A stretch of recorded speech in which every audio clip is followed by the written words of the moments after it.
Praise the Lord. Praise the Lord. Let us pray. ప్రార్థించుకుందాం. Our loving Heavenly Holy Father, పరలోకమందు ప్రేమగల మా ప్రియపరలోక తండ్రి, gracious, merciful, mighty, wonderful God, కృపగా కనికరముగా ఆశ్చర్యకరమైన దేవా, the mighty and wonderful name of our Lord, our Savior Jesus Christ, we worship you, praise you, thank you. సర్వశక్తిగల అద్భుతకరుడైన ప్రభువు యేసు క్రీస్తు నామములో మేము స్తుతించి ప్రార్థిస్తున్నాం. We thank you, Lord, for this church prayer we could gather on online. సంఘ ప్రార్థన కొరకే ప్రభువా, మరి ఆన్లైన్లో మేము చేరి రావడానికి మీరు ఇచ్చిన కృపను బట్టి వందనాలు. We thank you, Lord, for their faithfulness throughout the last week and keeping us and protecting us. గడిచిన వారం అంతలో తండ్రి మీ యొక్క విశ్వాసతను బట్టి మమ్మల్ని తండ్రి మీ యొక్క సురక్షితంగా భద్రపరిచిన విధానం బట్టి మీకు వందనాలు చెల్లిస్తున్నాం. Thank you, Lord. We could conclude also, Lord, the chain prayer which we started yesterday and we could conclude today. మరి చైన్ ప్రేయర్ కూడా ప్రభావ మరి నిన్నటి సాయంత్రం దినాన్ని ప్రార్థించి ప్రభావ ఈరోజు పూర్తి చేసుకోవడానికి మీరు ఇచ్చిన కృపను బట్టి వందనాలు. We thank you for all the brethren who took part in the chain prayer. మరి చైన్ ప్రార్థనలో ప్రభావ మరి వారి భాగం తీసుకున్న వారందరిని బట్టి మీకు వందనాలు చెల్లిస్తున్నాం. Lord, we trust and believe our prayer must have come before thy throne. మా యొక్క ప్రార్థన ప్రభావ మీ యొక్క సింహాసనం చేరి ఉన్నామని ప్రభు విశ్వసించి ప్రార్థిస్తున్నాం. Kindly review them and answer them according to thy grace and time. వాటిని అంగీకరించి ప్రభావ మరి వారికి సరైన జవాబు ప్రభావ మీ యొక్క సొంత సమయంలో అనుగ్రహించండి. Lord, as we are, Lord, going to start the church prayer, kindly help us. సంఘ ప్రార్థన ప్రారంభించిన ప్రభావ మీ యొక్క సహాయాన్ని మాకు అనుగ్రహించండి. Wherever brethren have gathered, Lord, and they are listening to this online church prayer, kindly bless them. ప్రభావ మరి ఎక్కడెక్కడైతే తండ్రి మరి సహోదరులు కూడి యొక్క మరి సంఘ ప్రార్థనకే తండ్రి మరి సమావేశం వింటున్నారు ప్రభావ వారందరూ వారు కూడా దీవించి ఆశీర్వించండి. Grant us open heaven and release the word from the throne. తిరుగుబడిన తండ్రి మీ యొక్క ఆకాశం నుంచి ప్రభావ మీ యొక్క సింహాసనం నుంచి మేము మాకు కావాల్సిన తండ్రి మరి వర్తమానాన్ని మీరు అనుగ్రహించండి. That thy word may able to give us comfort, strength. మీ యొక్క వాక్యం ప్రభావ మాకు ఆదరణ బలం అనుగ్రహించిన గాక. Help us to, Lord, pray with the Spirit of God. దేవుని యొక్క ఆత్మ కలిగిన వారిగా ప్రార్థించడానికి సహాయం దయచేయండి. Pour the Spirit of God upon each and every one of us. ప్రతి ఒక్కరి మీద మా అందరి మీద కూడా ప్రభావ మీ యొక్క పరిశుద్ధాత్మను కుమ్మరించండి. And Lord, lead us so that, Lord, we may able to, Lord, though scattered, but remain in the unity of the Spirit.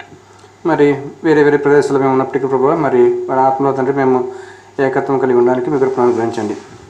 And Lord, wherever the brethren are lifting up their voice in prayer, oh Father, please hear our cry. మరి ఎక్కడైతే ప్రభావ మరి సహోదరులు వారి యొక్క తండ్రి మరి గొంతెత్తి ప్రార్థిస్తున్నారు ప్రభావ వారి యొక్క మొరలు మీరు ఆలకించండి. We thank you, Lord, for the health given to brother and sister. సోదరుడు దేవదం గారికి సిస్టర్ భారతి కూడా మీరు అనుగ్రహించిన ఆరోగ్యాన్ని బట్టి వందనాలు చెల్లిస్తున్నాం. Lord, continue to watch over them. మీ యొక్క తండ్రి కనుదృష్టి వారి మీద ఉంచండి ఇంకా. And help them to, Lord, be healed completely. సంపూర్ణంగా తండ్రి వారికి స్వస్థత అనుగ్రహించండి. And Lord, they may be able to continue the online ministry. తద్వారా ప్రభావ వారి యొక్క ఆన్లైన్ మినిస్ట్రీ కూడా తండ్రి పరిచయం వారు మరి కొనసాగించడానికి మీ కృపను అనుగ్రహించండి. Lord, as you are going to sing a song, kindly, Lord, bless the song. ఒక పాట పాడుచున్న ప్రభావ పాటను కూడా దీవించి ఆశ్రయించండి. Throughout the prayer, Lord, online, kindly be with us. ఈ యొక్క ఆన్లైన్ ప్రార్థన అంత సమయం అంతట్లో కూడా ప్రభావ మీ సన్నిధి మాతో ఉంచండి. Help us in translation also. మరి తర్జుమా చేయడంలో కూడా మీకు సహాయం దయచేయండి. We pray with thanksgiving in the name of our Lord, our Savior, Jesus Christ. కృతజ్ఞతాపూర్వకంగా మా రక్షకుడు ప్రభువైన యేసుక్రీస్తు నామములో ప్రార్థిస్తున్నాం. ఆమేన్. Now we'll sing a song in the Songs of Zion, song number 586. సియోను పాటల పుస్తకం నుంచి 586వ పాట పాడుకుందాం.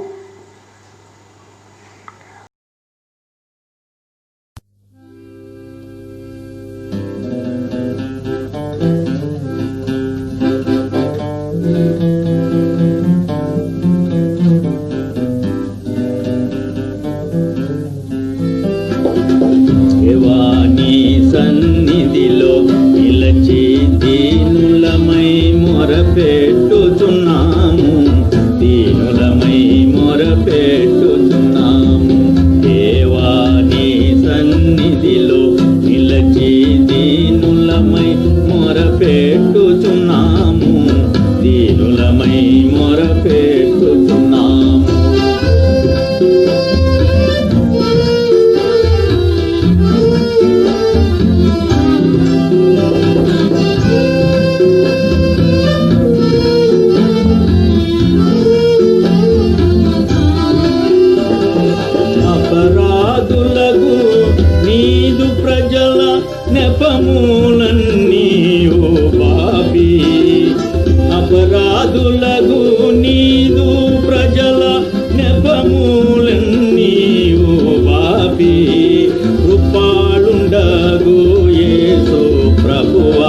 కృపను చూపి రక్షించుమయ్యా కృపాళుండగు యేసు ప్రభువా కృపను చూపి రక్షించుమయ్యా దేవాని సన్నిధిలో నిలచి దీనులమై మొరపెట్టుచున్నాము దీనులమై మొరపెట్టుచున్నాము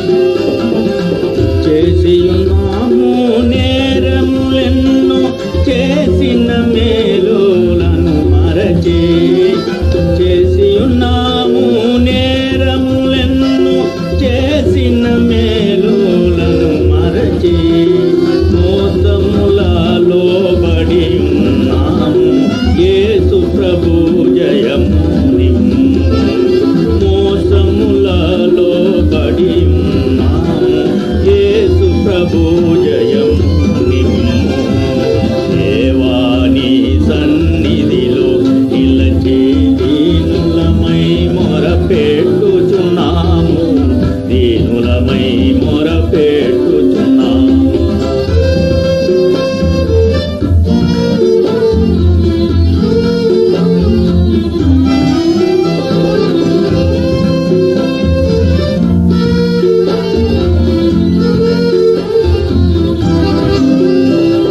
లోకపు మర్యాదలకు లొంగి లోకుల మాటలను వినియు లోకపు మర్యాదలకు లొంగి లోకుల మాటలను వినియు నీ కట్టడలను మరచేతేమి కటుము నీ వాక్యము చే నీ కట్టడలను మరచేతేమి కటుము నీ వాక్యము చే దేవాని సన్నిధిలో నిలచే దీనులమై మొరపెట్టుచున్నాము దీనులమై మొరపెట్టుచున్నాము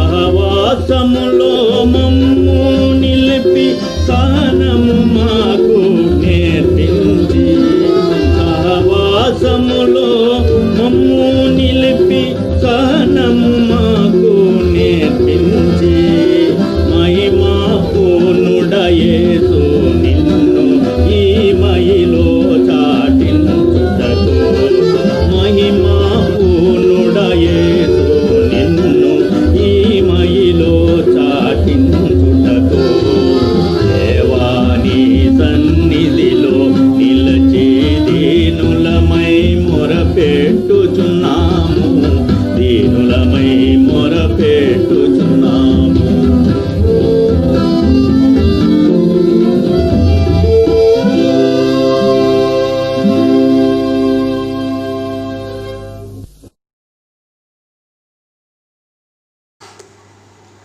Now for our prayer meditation, let us read a few verses from the Word of God.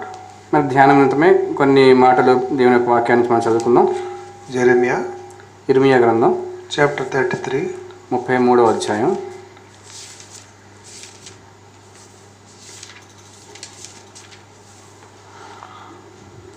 verse 1 and 3. మొదటి వచనం మూడవ వచనం చదువుకుందాం. Wherever you are, please read with me. Jeremiah chapter 33, verse 1 and 3. మీరు ఎక్కడ ఉన్నప్పటికీ మరి ఇర్మియా గ్రంథం 33వ అధ్యాయం మొదటి వచనం మూడవ వచనం మాతో కలిసి చదవండి. మరి Moreover, the word of the Lord came unto Jeremiah the second time while he was yet shut up in the court of the prison, saying, నాకు మొరపెట్టుము, Call unto నేను me, నీకు I will ఉత్తరం answer ఇచ్చెదను. thee, నీవు గ్రహింపలేని show గొప్ప thee great సంగతులను and mighty గూఢమైన things సంగతులను నీకు which తెలియజేతును. thou knowest not. One more portion we'll read. మరి యొక్క వాక్య భాగాన్ని చదువుకుందాం. 2 Chronicles రెండవ దినవృత్తాంతాల గ్రంథం chapter 6, 6వ అధ్యాయం verse 19 to 21 we will read. 19 నుంచి 21 వరకు మరి చదువుకుందాం, కలిసి చదువుకుందాం. 2 Chronicles chapter 6 verse 19 to 21 we all join together and read. రెండవ దినవృత్తాంతముల గ్రంథం 6వ అధ్యాయం 19 నుంచి 21 వరకు కలిసి చదువుకుందాం. Have respect therefore to the prayer of the servant and to his supplication. నీ సేవకుడు నేను చేయి ప్రార్థనను మొరను ఆలకించును. యెహోవా నీ సేవకుడు నీ సన్నిధిని చేయి ప్రార్థన యందును విన్నపములందును లక్ష్యమించి నీ సేవకుడైన నేను చేయి ప్రార్థనను పెట్టు మొరను ఆలకించుము. That నీ thine eyes సేవకులు may ఈ be స్థలం తట్టు open తిరిగి unto చేయి the house day and night నా నామమున upon the place స్థలమున whereupon thou hast said that ఈ మందిరం thou మీద wouldst నీకు put thy name రాత్రి there. ఉంచునుగాక. Hearken unto the prayer which thy servant prayeth towards this place. నీ సేవకుడును నీ జనులైన ఇశ్రాయేలీయులను ఈ స్థలము తట్టు తిరిగి చేయబోవు Now the people ప్రార్థనలను నీవు ఆలకించుము. ఆకాశములనున్న నీ నివాస స్థలములను ఆలకించుము. ఆలకించినప్పుడు క్షమించుము. May the Lord add blessing to these verses దేవుడి యొక్క వాక్య భాగాన్ని ఆశీర్వదించునుగాక. and help us to pray. మరి దాని ప్రకారం ప్రార్థించడానికి మనం సహాయం చేయనుగాక. So in the book of Jeremiah chapter 33 as you read in verse 1, ఇర్మియా గ్రంథం 33వ అధ్యాయం మొదటి వచనంలో ఇప్పుడే మనం చదువుకున్నాం. the word of the Lord came to Jeremiah when he was yet shut up in the prison. మరి ఇర్మియా మరి ప్రవక్త ఇంకా చెరసాల్లో బంధింపబడి ఉండగానే మరి దేవుని యొక్క వాక్ అతనికి ప్రత్యక్షమైంది. When he was shut up only, the word came and what Lord said? ఆ బంధింపడిన సమయంలోనే దేవుని యొక్క వాక్ అతని దగ్గర వచ్చిన ప్రభు ఏం చెప్పాడు ఆయనతోటి? Call unto me, I will answer. నాకు మొరపెట్టుము, నేను నీకు ఉత్తరం ఇచ్చేదను. Because he was shut up, he could not go into the house of God. మరి ఆయన బంధింపబడి ఉన్నాడు కాబట్టి దేవునికి మందిరంలోనికి వెళ్ళలేకపోయాడు. That you find that in Jeremiah 36 verse 5. ఇర్మియా గ్రంథం 36వ అధ్యాయం 5వ వచనంలో ఈ మాట మనం చూస్తాం. Because I am shut up, I cannot go into the house of God. Jeremiah says. మరి ఇర్మియా ఈ రీతిగా చెప్తున్నాడు అక్కడ, మరి నేను బంధింపబడిన చెరసాల్లో ఉన్నాను కాబట్టి దేవునికి మందిరానికి వెళ్ళలేకపోతున్నాను అని చెప్తున్నాడు.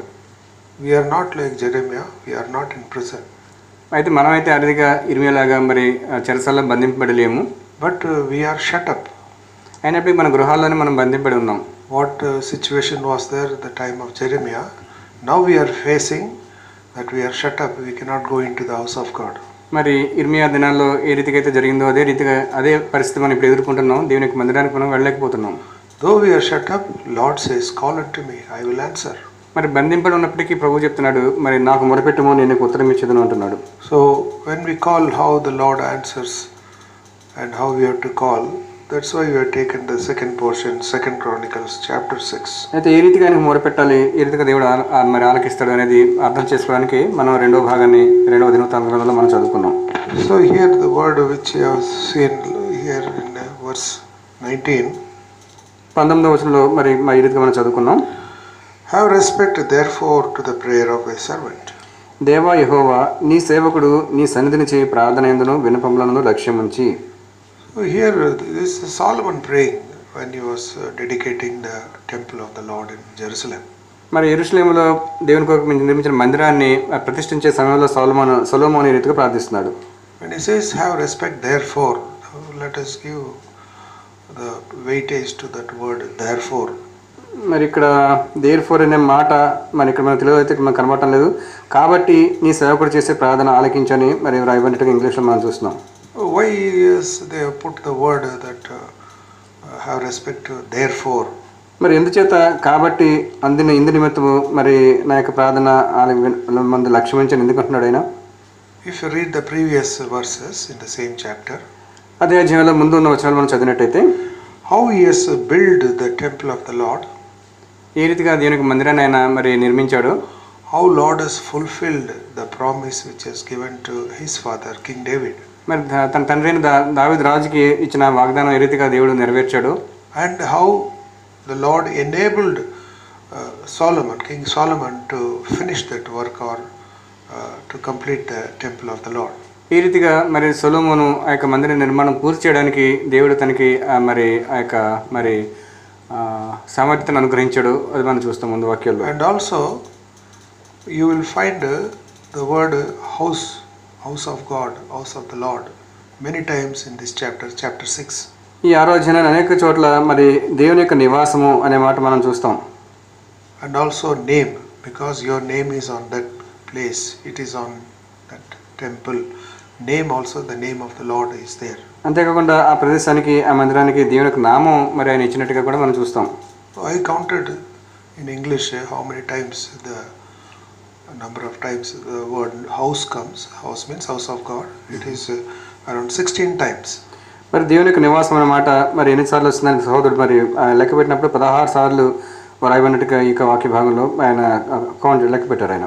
And name, the word name of the Lord, that represent name of the Lord, name comes 14 times.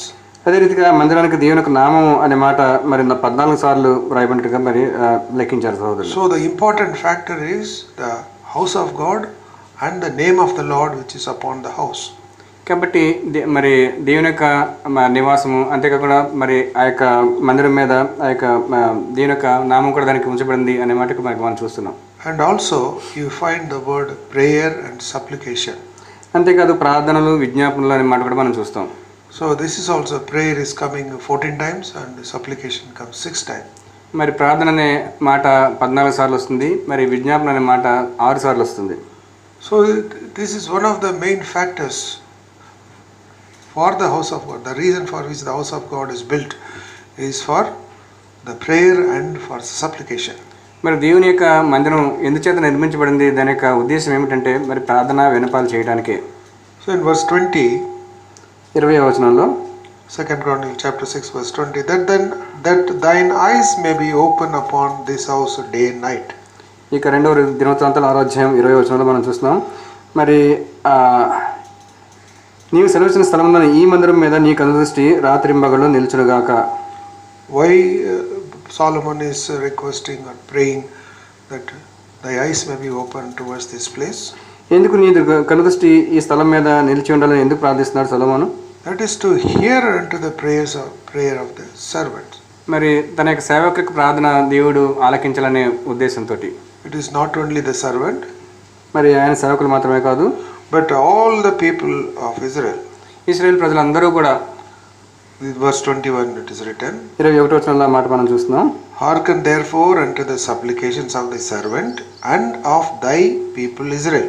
నీ సేవకుడును నీ జనులైన ఇశ్రాయేలీయులను ఈ స్థలము తట్టు తిరిగి చేయు ప్రార్థన నీవు ఆలకించుము అంటున్నాడు. So the house, they will turn towards the house and they will pray, even the servant and the people of Israel. కాబట్టి దేవుని యొక్క మందిరం వైపు తిరిగి మరి ఆయన సేవకుడు ఇశ్రాయేలు ప్రజలు కూడా ఆ రీతిగా ప్రార్థిస్తున్నారు అనే మాట మనం చూస్తున్నాం.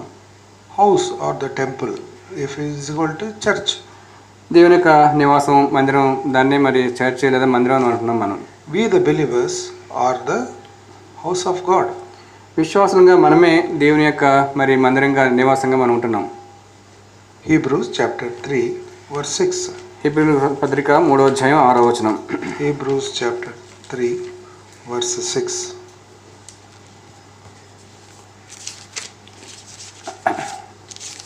హెబ్రీయుల పత్రిక 3వ అధ్యాయం 6వ వచనం.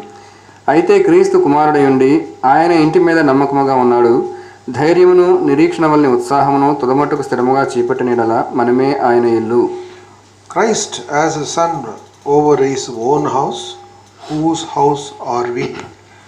మరి ఆయన ఇల్లు మనమే అనే మాట మనం చూస్తున్నాం. So we are the house and Christ is the head because his name is on that house. మరి మనమే ఆయన ఇల్లు, మరి క్రీస్తు దానికి మరి అధిపతిగా ఉంటున్నాడు. ఎందుచేతంటే మరి ఆయన పేరే దానికి పెట్టబడింది. Because Christ loved the church and gave his life for it. క్రీస్తు సంఘాన్ని ప్రేమించి మరి దాని కొరకు తన ప్రాణాన్ని అర్పించాడు ఆయన. Lord said to Peter, I will build my church. పేతురుతో ప్రభు చెప్పిన మాట, నా మరి మా సంఘాన్ని నేను కడతాను అంటున్నాడు ప్రభు. Matthew chapter 16 verse 18. మత్తయి సువార్త 16వ అధ్యాయం 18వ వచనంలో. So it is Lord Jesus Christ's house and he is building. కాబట్టి ఇది ప్రభు యొక్క మందిరం, ఆయనే దాన్ని నిర్మిస్తున్నాడు. Now why Lord has built this house? ఎందుకు ప్రభు ఈ యొక్క మందిరాన్ని ఆయన నిర్మించాడు? So when you compare the temple which was built by Solomon, it was built to purpose. మరి ఆ యొక్క సొలొమోను కట్టించిన మందిరంతో పోల్చినట్టయితే ఆ మందిరం మరి 2 ఉద్దేశాలు కలిగి మరి ఆ యొక్క మందిరాన్ని ఆయన నిర్మించాడు. Because the name of God is upon that house, మొదటిగా దేవుని యొక్క ప్రభు యొక్క నామం ఆ యొక్క నివాసం మీద ప్రభు యొక్క ఇంటి మీద ఉంది. that is why all the people sought to that place to come there and pray, or towards that place they turned and prayed. అందుచేతన ప్రజలందరూ కూడా ఆ మందిరానికి వెళ్ళి లేదా ఆ మందిరం వైపు చుట్టూ తిరిగి ప్రార్థించాలని వారు కోరుకునేవారు. On the physical building there is nothing. Nothing means there is no, we cannot see that there is no progress, or we can say that. భౌతికంగా ఉన్న ఆ యొక్క బిల్డింగ్కి నిర్మాణానికి మరి ఎటువంటి మరి ప్రాముఖ్యత లేదు, దానిలో ఎటువంటి మరి ప్రోగ్రెస్ కూడా లేదని మనం చెప్పొచ్చు. We also have the prayer house. The building does not represent or anything. It is the people who gather there. They have the name of Lord Jesus Christ.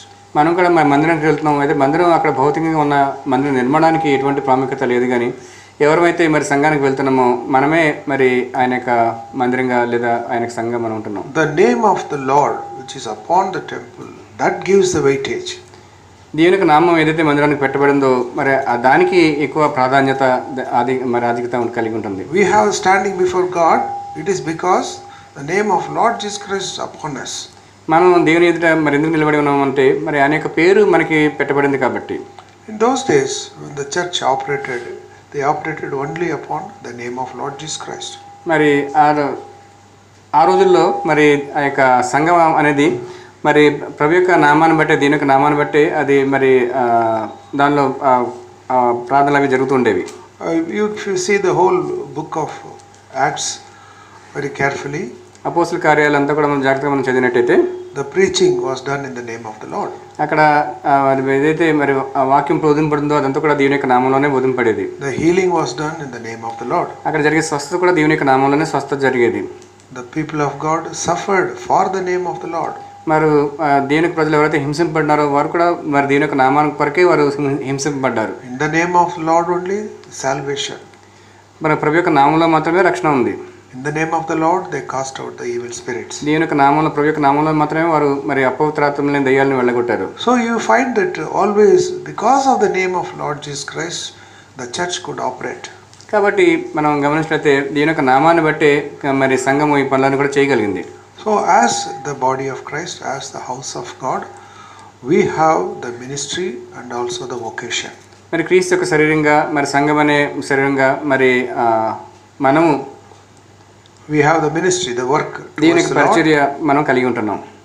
The work towards the Lord and work towards the people. ప్రభు పట్ల పరిచర్య మరి తోటి విశ్వాసుల పట్ల ప్రజల పట్ల పరిచర్య. That is called service. We can simply for understanding you can say service. దాన్ని మనం సింపుల్ గా అర్థం చేసుకోవాలంటే మరి వారి కొరకు మనం పని చేయడం పరిచర్య చేయడం అని చెప్పొచ్చు. And second thing the occasion.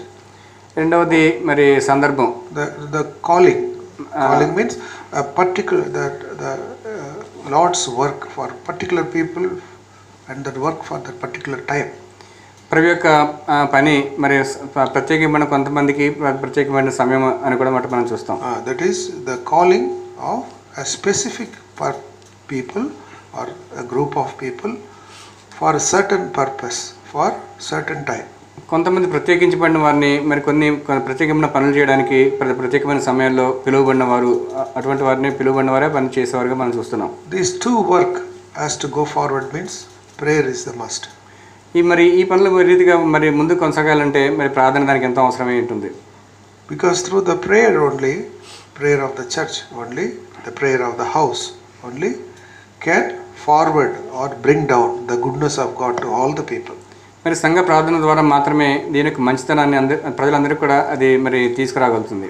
So in the verse 19 we have seen, 19వ వచనంలో మనం చూసాం, have respect therefore to the prayer of thy servant.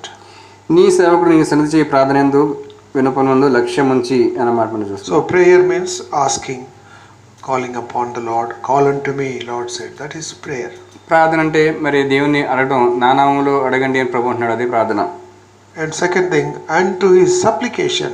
రెండవదిగా మరి మొర అనే మాట కూడా మనం చూస్తున్నాం. So supplication is kneeling down and humbling ourselves and making a petition to the Lord. మొర అంటే మనం తగ్గించుకొని మోకాళ్ళ మీద ఉండి దేనికి ఒక విజ్ఞాపన విన్నపం చేసుకోవడం. though it may appear a similar meaning, but it is a different word, prayer and supplication. ప్రార్థన మొర అనేవి మరి వినడానికి మనకి ఒకేలా ఉన్నప్పటికీ దానికి మరి రెండింటికి మరి వ్యత్యాసం ఉంటుంది అర్థంలో. O Lord my God, to hearken unto the every cry. Third thing is the cry. మరి మొర. Cry means it is the urgent deliverance from the afflictions. That is the cry. మరి ఇందాక విన్నపము, సప్లికేషన్ అప్పుడు విన్నపం అనే మాట, ప్రార్థన విన్నపం అనే మాట మనం ధ్యానించుకుంటాం. మూడవదిగా మొర.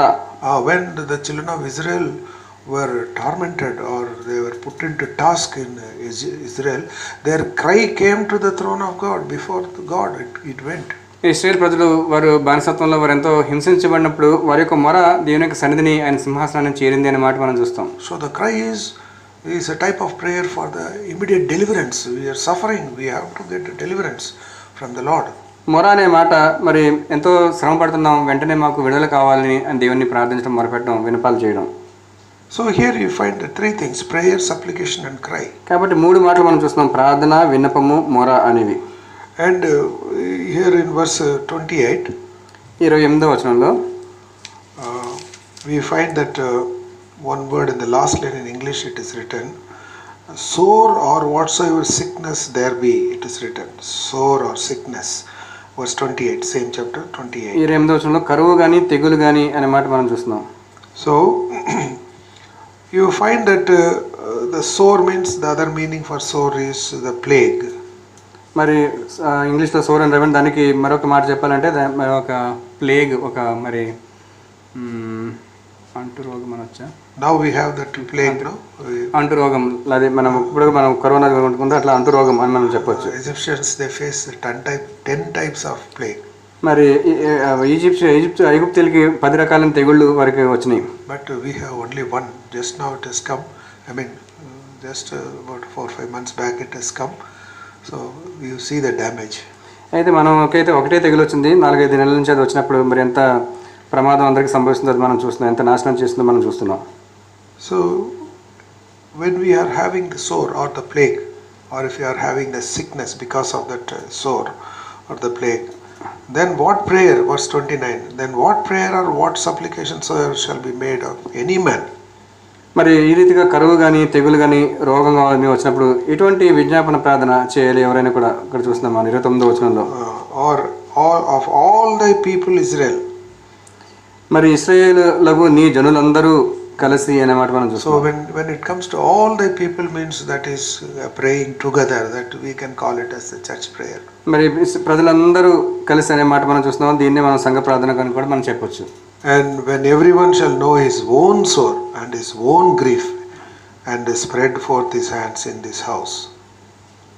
మరి ప్రతి ఒక్కరు కూడా నొప్పి కానీ కష్టం కానీ వారే స్వయంగా అనుభవిస్తున్నప్పుడు వారు మందిరం తట్టు చేతులు చాపి ప్రార్థన విన్నపాలు చేస్తారని మరి ఇక్కడ మనం చూస్తున్నాం. So we are mainly nowadays concentrating a lot to help us in this plague, that is in the pandemic coronavirus. ఇక కరోనా వైరస్ అనే ఈ తెగులు మరి ఉంది కాబట్టి అందరూ ప్రతి ఒక్కరూ కూడా దీని యొక్క మరి సహాయం కొరకు, ఆయన విడుదల కొరకు ప్రార్థన చేసేవారుగా మనం ఉంటున్నాం. It's a type of plague, and also because of that the sickness is coming to many people.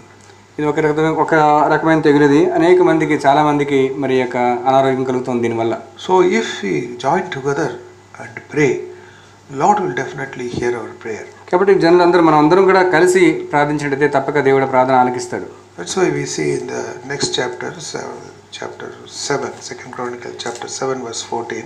అందుకే ఇది గ్రంథం మరి 7వ అధ్యాయం 14వ వచనంలో మనం మాట చూస్తాం. If my people which are called by my name shall humble themselves and pray and seek my face and turn from their wicked ways, then I will hear from heaven and will forgive their sin and will heal their land. నా పేరు పెట్టబడిన నా జనులు తమ్ము తాము తగ్గించుకొని ప్రార్థన చేసి నన్ను వెతికి తమ చెడు మార్గములను విడిచిన యెడల ఆకాశము నుండి నేను వారి ప్రార్థనను విని వారి పాపమును క్షమించి వారి దేశమును స్వస్థపరచుదును. So we have seen the house, and we are the house, and we are having the name of the Lord upon us. కాబట్టి మనం చూసాం, మనమే దేవుని యొక్క నివాసం, మనమే ఆయన యొక్క ఇల్లు, మరి ఆయన యొక్క నామం కూడా మనకు పెట్టబడింది అనే మాట మనం చూసాం. So what we have to do, we have to humble ourselves. కాబట్టి మనం ఏం చేయాలంటే మనం తగ్గించుకోవాలి. That means accepting that we are not worthy in the presence of God, and we are not having that holiness what the Lord is. మనం తగ్గించుకోవడం అంటే మరి ఆయన సన్నిధిలో మనకి ఎటువంటి యోగ్యత లేదు, ఆయన కలిగిన పరిశుద్ధత ఏమాత్రం కూడా మనకు లేదు అని మనం ఒప్పుకోవాలి. So we have to confess before the Lord that we are unworthy to ask anything or pray, even to pray anything in His presence. కాబట్టి ఆయన సన్నిధిలో మనం ఏది కూడా అడగడానికి ఎటువంటి యోగ్యత కూడా మనకు లేదు అనేది మనం ఒప్పుకోవాలి. So we have to understand it is all because of the grace of Lord what we are now. మనం ఏమైనామో అదంతా కూడా కేవలము దేవుని కృప వలన అయి ఉన్నాం అనేది మనం మరి అర్థం చేసుకోవాలి. So we have to first thing is humble. కాబట్టి మనం తగ్గించుకోవాలి మొట్టమొదటిగా, then pray. అప్పుడు ప్రార్థించాలి. So we ask the Lord for His help in prayer. కాబట్టి ప్రార్థనలో ఆయనకు సహాయం కొరకు మనం అడుగుదాం. And seek my face. Lord says seek His face. మరి ఆయన సన్నిధిని మరి వెదకాలనే మాట కూడా ప్రభువు చెప్తున్నాడు ఇక్కడ. That means the Lord should shine His face upon us.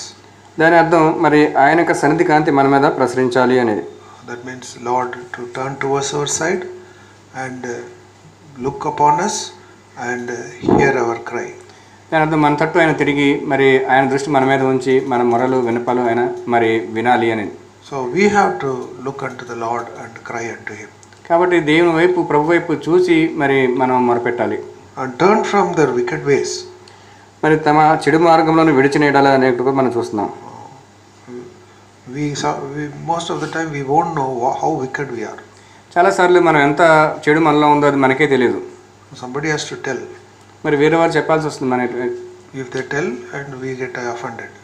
అయితే వేరే ఒకళ్ళు చెప్పినట్టయితే మనం ఎంతో దానికి మరి నొచ్చుకుంటాం, బాధపడతాం. But Lord only says the people who have my name upon them, if they turn from their wicked ways. మరి అదే ప్రభువే చెప్తున్నారు ఇక్కడ, మరి నా పేరు పెట్టబడిన నా జనులు వారు తమ చెడు మార్గాన్ని విడిచిపెట్టినట్టయితే అంటున్నాడు ప్రభు. So that unrighteousness, no, that we can call it unrighteousness in us. అది మరొక మాటలో చెప్పాలంటే మరి దుర్నీతి, మనలో దుర్నీతి అని కూడా మనం చెప్పొచ్చు. We have to turn from that. దాని నుంచి మనం మరి తిరిగిపోవాలి, వాటిని విడిచిపెట్టాలి. Lord says, then only I will hear. అప్పుడే నేను ప్రార్థన వింటాను అంటున్నాడు ప్రభు. Then will I hear from heaven and will forgive their sin. ఆకాశం నుండి నేను వారి ప్రార్థన విని వారి పాపమును క్షమించి వారిని స్వస్థపరచుదును అంటున్నాడు. And heal their land. దేశాన్ని స్వస్థపరుస్తాను అంటున్నాడు. We need that urgent need. Our cry is that the land has to be healed. మనకి అత్యవసరమైన మరి అక్కర అదే, ఇప్పుడు దేశాన్ని దేవుడు స్వస్థపరచాలి. Because many people are suffering. అనేక మంది మరి ఎంతో శ్రమ పడుతున్నారు, బాధను అనుభవిస్తున్నారు. So factories are shut down. అనేకమైన మరి ఫ్యాక్టరీస్ మూసివేయబడ్డాయి, Schools are closed. స్కూల్స్ కూడా మూసివేయబడ్డాయి, And offices are closed down. ఆఫీసులు కూడా మూసివేయబడ్డాయి. And people who are going for daily wages work, that is stopped. మరి ప్రతిరోజు మరి ఏదో కూలి కొరకు పనిచేసుకునే వారు కూడా, వాళ్ళకు కూడా ఎటువంటి పనులు కూడా లేవు. So their livelihood, their bread earning is severely it is affected. మరి ఆహారం సంపాదించుకోవడానికి ఆ యొక్క అవకాశం ఏమాత్రం కూడా లేకుండా అదంతా కూడా మరి ఎఫెక్ట్ చేయబడింది, ఏమాత్రం కూడా వారికి అవకాశం లేకుండా పోయింది. So if we humble ourselves, correct ourselves and seek the Lord and ask the Lord and cry unto Him, Lord will heal the land. అయితే మనం సరిచేసుకుని తగ్గించుకుని ఆయన మరి మన పాపాలు ఒప్పుకొని ఆయన సన్నిధిలో ప్రార్థించినట్లయితే అప్పుడు దేవుడు మన దేశాన్ని స్వస్థపరుస్తాను అంటున్నాడు ఆయన. So when we cry, Lord will hear. కాబట్టి మొరపెట్టినప్పుడు ఆయన తప్పక వింటాడు ఆయన.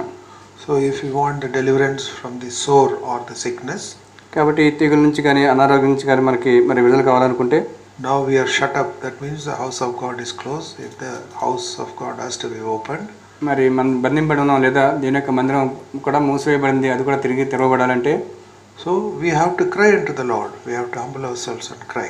దేవుని సన్నిధిలో మరి మనం తగ్గించుకొని ఆయనకు మొరపెట్టాలి. So that whenever we pray like this, whatever the God's purpose, that will advance, that will go forward.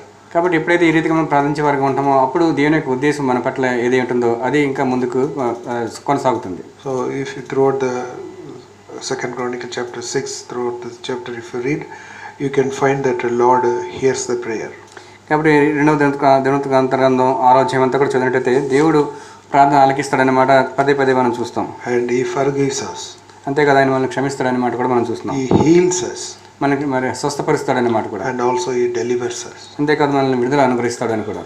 So at this time of crisis or undergoing terrible things, let us keep on reading these chapters in this 2 Chronicles 6 and 7. Keep on reading that. We seek the Lord's grace and His help. కాబట్టి ప్రస్తుత క్లిష్ట పరిస్థితుల్లో మనం ఉన్నాం కాబట్టి ఈ పరిస్థితుల్లో తప్పక మనం ఈ 2వ దినవృత్తాంతాల గ్రంథం 6-7 అధ్యాయాలు మరి పదే మనం చదువుకుంటూ ఉండేవారంగా మనం ఉండాలి. Lord will definitely hear us and give us deliverance. తప్పక మన ప్రార్థన ఆలకించి మనకైనా విడుదల అనుగ్రహిస్తాడు. If you see Jeremiah, he was taken out of that pit and he was delivered also. మీరు ఇర్మియా గురించి అదే మనం చూస్తాం. ఆ యొక్క మరి గుంటలోంచి ఆయన తీసి మరి విడుదల ఆయనకు అనుగ్రహించబడింది అక్కడ. So Lord is able to deliver us also. కాబట్టి మనల్ని కూడా మరి విమోచన ఇవ్వడానికి ఆయన దేవుడు ఆయన సమర్థుడైన. So with these thoughts, let us go into prayer. ఈ ఆలోచనతో మనం ప్రార్థనలో ప్రవేశిద్దాం. So you know the items of prayer. మరి ప్రార్థనా అంశాలన్నీ కూడా మీకు తెలుసు. First pray for this coronavirus. మొట్టమొదటి కరోనా సమస్య గురించి ప్రార్థించండి. Pray for those people who are suffering. మరి ఎవరైతే మరి యొక్క వ్యాధితో బాధపడుతున్నారో వారి కొరకు ప్రార్థించండి. Those are on ventilators and ICU ward. మరి ఐసీయూలోను వెంటిలేటర్స్లోను ఎవరైతే ఉన్నారో వారి కొరకు ప్రార్థించండి. And all the people who have been tested positive, they may be able to be treated properly. మరి ఎవరికైతే టెస్ట్ పాజిటివ్ వచ్చిందో వారందరూ కూడా సరైన మరి మెడికేర్ ఇవ్వబడాలని ప్రార్థించండి. And all the other people also may be protected from this disease. మిగతా వారందరూ కూడా మరి వారికి ఎటువంటి ఇక మరి తెగుల ద్వారా వారికి హాని కలగకుండా ఉండాలని కూడా ప్రార్థించండి. Pray for the doctors, nurses and the hospital staff and all the people who are working upon that suffering people. Pray for them, the Lord to protect them. మరి ఈ రీతిగా మరి ఎవరైతే మరి ఇక రోగం ద్వారా మరి బాధింపడుతున్నారో అటువంటి వారికి ట్రీట్మెంట్లో వారికి మరి పనిచేస్తున్న డాక్టర్స్, నర్సెస్, మరి మెడికల్ స్టాఫ్ వీరందరూ కూడా ప్రార్థించండి. So government also, ministers, chief minister, prime minister may be able to take proper decision and they may be able to implement also. Government కూడా అంటే ప్రైమ్ మినిస్టర్, చీఫ్ మినిస్టర్, ఇతర government officials వారందరూ కూడా మరి దీన్ని మరి కంట్రోల్ చేసే విషయంలో సరైన నిర్ణయాలు తీసుకోవడానికి తగిన జ్ఞానం వారికి అనుగ్రహించాలని కూడా ప్రార్థించండి. Pray for the New Jerusalem Prayer House Ministry. మరి నూతన యెరూషలేము ప్రార్థనా మందిరం యొక్క పరిచర్యకు ప్రార్థించండి. Especially the online ministry. ప్రత్యేకించి ఆన్లైన్ పరిచర్యకు ప్రార్థించండి. Brother and sister, they are putting all the labor in spite of all the limitations. They are doing this online ministry. మరి ఎన్నో మరి ఆటంకాలు ఉన్నప్పటికీ ప్రభా ఉన్నప్పటికీ కూడా మరి సహోదరుడు సహోదరి కూడా మరి తమ యొక్క మరి సమయాన్ని అంతటి కూడా ఇక ఆన్లైన్ మినిస్ట్రీ కొనసాగించడానికి వారు మరి సమయాన్ని వారు ఉపయోగిస్తున్నారు. So only pray for the recovery of our brother and sister. వారి యొక్క మరి ఆరోగ్యం కొరకు త్వరగా మరి వారు కోలుకోవాలని స్వస్థ అనుగ్రహించబడాలని కూడా ప్రార్థించండి. Brother is stable and sometimes the temperature goes up, again it comes down, but there is no complication. So Lord should give him complete recovery from his suffering and his sickness. So Devadan గారు కూడా మరి స్టేబుల్గా ఉన్నారు, నిలకడగా ఉంది ఆయన ఆరోగ్య పరిస్థితి. కొన్నిసార్లు టెంపరేచర్ ఎక్కువడం తక్కువడం జరుగుతుంది కానీ మరి నిలకడగా ఉంది ఆరోగ్యం. మరి త్వరలోనే సంపూర్ణ ఆరోగ్యాన్ని అనుగ్రహించాలని ప్రార్థించండి. And sister also, pray for her new strength. She is very weak. Please pray for her health. సహోదరి కూడా చాలా బలహీనంగా ఉంది. మరి సహోదరి కూడా మరి దేవుడు మంచి సంపూర్ణ బలాన్ని అనుగ్రహించాలని ప్రార్థించండి. And not only in church prayer, in all your personal prayers also, please remember brother and sister. మరి యొక్క సంఘ ప్రార్థనలో మాత్రమే కాకుండా మీ వ్యక్తిగత ప్రార్థనలో కూడా రోజు కూడా మరి సహోదరు సహోదరి ఇద్దరిని కూడా మీరు జ్ఞాపకం చేసుకోండి. And remember the church promise, Zechariah 2:5 this year they given, Isaiah 27:3 also, please remember. Zechariah 2:7, Isaiah 27:3 కూడా మరి సంఘానికి వాళ్ళ వాగ్దానం అది కూడా నెరవేర్చుకోవాలని ప్రార్థించండి. And pray for Zion Prayer House in Balamrai and Philadelphia Prayer House in Boinpalli. బాలనలో సీన ప్రార్థనా మందిరం గురించి మరి యొక్క బోయినపల్లిలో యొక్క ఫిలడెల్ఫియా ప్రార్థనా మందిరం గురించి కూడా ప్రార్థించండి. And Shamirpet believers. షమీర్పేటలోని విశ్వాసుల కొరకు కూడా ప్రార్థించండి. Ponnala ministry. పొన్నాల పరిచర్య గురించి కూడా ప్రార్థించండి. Pray for Kanajaguda. కానాజగూడ గురించి కూడా ప్రార్థించండి. Though the brother are scattered everywhere, pray that they may be united in the spirit of the Lord. మరి సహోదరులు మనందరం కూడా అనేక చోట్ల మరి మనం మరి వేరే వేరే చోట్ల ఉన్నప్పటికీ అందరం కూడా మరి దీని యొక్క ఆత్మలో అందరం మరి ఏకీభవించి మరి ఏకత్వం కలిగి ఉండడానికి ప్రార్థించండి. And you know that you have that prayer list. So apart from whatever I said, it is there. Please, other items also, whatever is mentioned, please pray according to the list. Not that you have to read it, but it's a guide for our prayer. ఇప్పుడు చెప్పిన అంశాలన్నీ కూడా మరి మనకు షీట్లు కూడా ఉన్నాయి. అవి కాకుండా వేరే అంశాలు కూడా ఉన్నాయి. వాటన్నిటి గురించి ప్రార్థించండి. మరి చదవడం కాదు కానీ మరి దాని గురించి మీరు మరి భారంగా ప్రార్థించాలి. May the Lord help us. దేవుడు మనకు సహాయం చేయను గాక. And we will gather after this. We will at least spend 1 hour in prayer, and after at 8:30 we will join for our final prayer, concluding prayer. మరి కనీసం 1 గంట లేదా 8:30 వరకు మనం ప్రార్థనలో మరి ఉందాం. తర్వాత మరి ముగింపు ప్రార్థన కొరకు మరొకసారి మనం కూడుకుందాం.